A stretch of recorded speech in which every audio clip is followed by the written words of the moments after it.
Masuk. Assalamualaikum Bu. Waalaikumsalam. Duduk Mbak Nisa. Gimana kabarnya Mbak Nisa? Alhamdulillah baik Bu.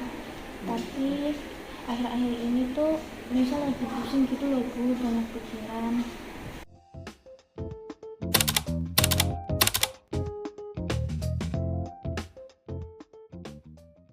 Oh, banyak pikiran kenapa tuh kalau boleh tahu?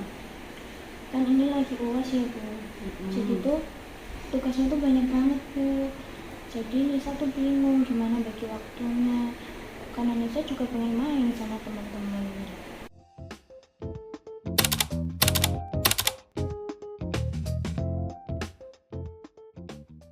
Oh, jadi tuh Mbak Nisa bingung antara bagi waktu buat belajar sama bagi waktu buat main sama teman. Iya Bu. Lah, sebenarnya tuh yang diinginkan Mbak Nisa itu seperti apa? Ya kalau saya sih inginnya ini ya Bu, ngerjain tugasnya tuh ya sesuai deadline, nggak molor-molor, tapi saya tetap bisa main sama teman-teman gitu Bu.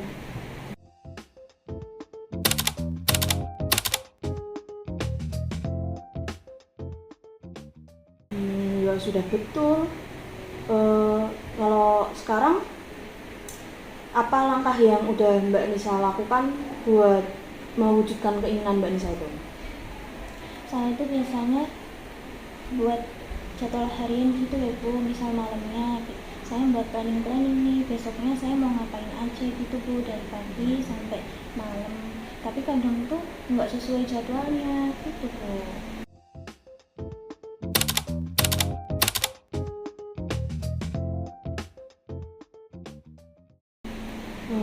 Kenapa tuh kok bisa nggak sesuai jadwalnya?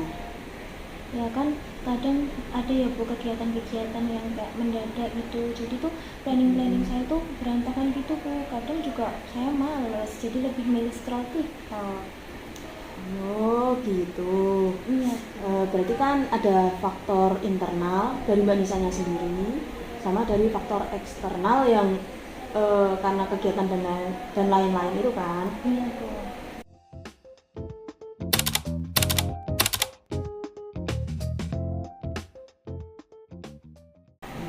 Oke, sekarang mari kita rencanakan langkah-langkah konkret yang bisa membuat Mbak Nisa mencapai hal yang diinginkan Mbak Nisa. Iya Bu.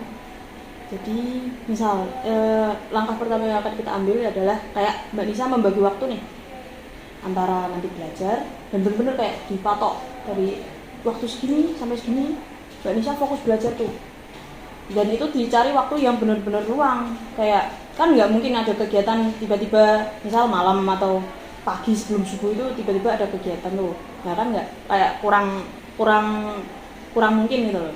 Bisa dibuat kayak benar-benar jam fokusnya belajar buat Mbak Nisa. Nanti ketika ada kegiatan kan pasti setelah itu penting Mbak Nisa udah belajar tuh, udah fokus di situ. Terus habis itu ketika mau bersosialisasi sama teman kayak mau main dan lain-lain, itu berarti bisa dicari waktu ketika emang Mbak Nisa senggang. Jadi benar-benar difokuskan dulu nih belajar di waktu yang kapan. Jadi nggak boleh nih waktu belajarnya berkurang. Tuh, Iya Bu. begini. Nanti saya coba atur ulang jadwal saya ya Bu.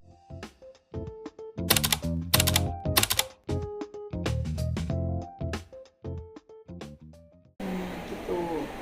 Kira-kira Mbak Nisa bisa bertahan dengan jadwal itu berapa lama? Mungkin kalau saya mengusahakan banget nih ya Bu, mungkin bisa saya coba seminggu dulu. Seminggu ya?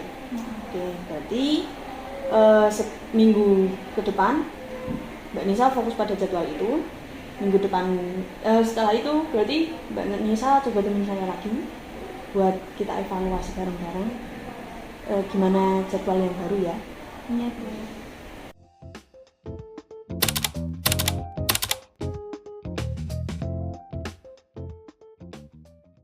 Nah, udah bagus Mbak Nisa. Tapi ingat ya Mbak Nisa, kesuksesan dan perubahan itu butuh usaha dan waktu.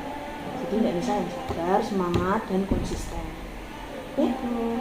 Ya, syukran ya Bu. Ya. Afwan mengganggu waktunya. Assalamualaikum. Salam.